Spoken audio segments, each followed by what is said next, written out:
আসসালামু আলাইকুম বন্ধুরা, আমি এখন নারায়ণগঞ্জ পাগলা নয়ামাটি এলাকায় আছি। আর আজকে এখানে ওয়াজ হচ্ছে।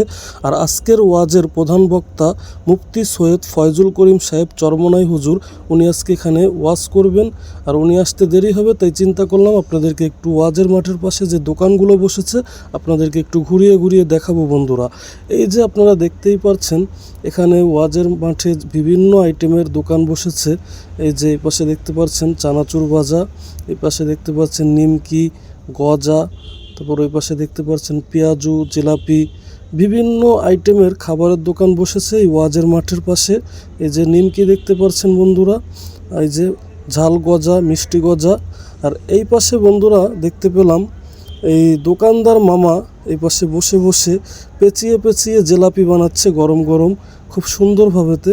বন্ধুরা খুব ভালোই লাগলো। ভিডিওটি ভালো লাগলে অবশ্যই আপনারা লাইক, কমেন্ট, শেয়ার করবেন।